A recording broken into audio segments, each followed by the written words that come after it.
I want to preserve these roses, and I'm going to show you guys how I'm doing it so that way maybe you guys can do it too, because I got a lot of questions the last time I preserved roses. For context, these are the last ones I preserved. They were already black, so I didn't dye them or anything, but they kept their color. They look beautiful, they look very realistic and very fluffed up still. The process itself is pretty simple, but with flowers like roses or anything that has a lot of petals, it can be a bit more tedious, so keep that in mind. But really you can do any flower that you want to preserve. My boyfriend got these for me as I was getting out of surgery, so they are starting to get a bit worn down now, and I want to go ahead and preserve them before they begin to wilt a bit more. So you're going to need 3 main things to do this. First, you need flower drying silica. I got mine in a big bulk bag from Amazon. I think it was like 20-something dollars. I linked it with my other Amazon stuff, but you can get it from like Michael's or Joann's or other places like that as well. It is reusable, and you kind of do need a lot, especially if you're trying to preserve a lot of flowers, because you need to be able to fully cover every petal.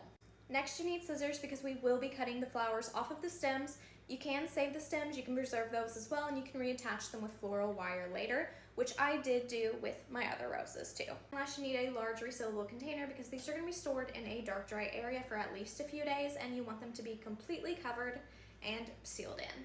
So the first thing I'm going to do is go through and pick out the roses that I want to preserve. Not all of these are in the best condition now that I've waited so long, but quite a few of them are still beautiful and I think will be great when they actually are dried out. So I think I'm going to choose this one, this one, this one, and I'm gonna do some baby's breath as well. So these are the 6 that I chose. Now I'm gonna go ahead and actually cut off the blooms, very Morticia Addams style. And then I'm gonna take my big sealable container, and I'm gonna make sure there's about 1 inch of the flower drying silica in the bottom before I start putting the actual flowers inside of it, just to make sure that the bottoms of the flowers are completely covered. And I'm gonna do my best to make sure that when I put these flowers in, they don't touch.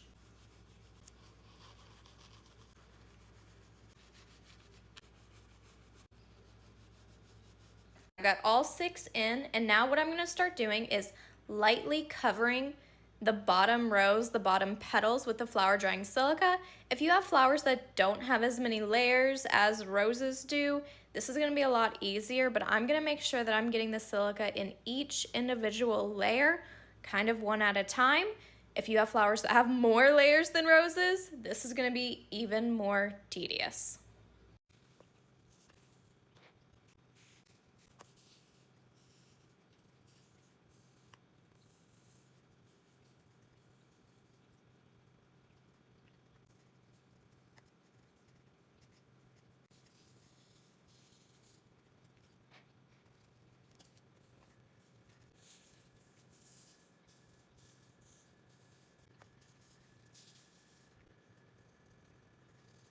Okay, now that all the petals are more or less covered all in the sides, in between, all the layers, I'm going to actually fully cover the tops of them now and make sure they're completely submerged.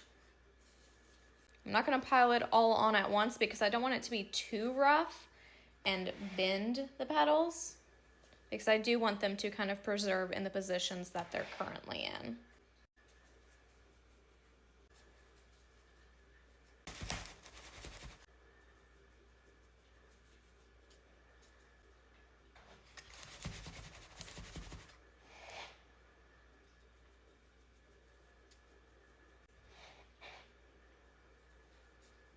Okay, now that these are submerged, I'm also going to put in my baby's breath.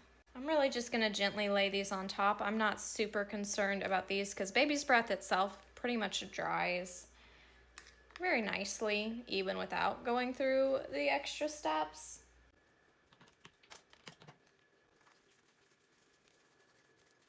Then I'm also gonna preserve my stems, so I'm just gonna kind of gently lay these across here. Should you go in more detail and do the same process with these that you did with the flowers? Yeah. Am I going to? No. I'm not crazy concerned about this. And then I'm just going to cover the rest of this up with more silica.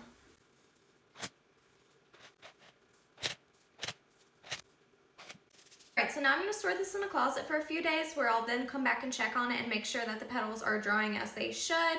I don't want to leave them in there for too long. If I do, they'll get extremely brittle and they'll start breaking off. Normally, I think about 3 to 5 days is perfect for roses. I think it really just depends on the type of flower that you're drying, so definitely check in on them. If they're still not completely dry, just cover them back up with the silica and leave them in there for a day or two longer.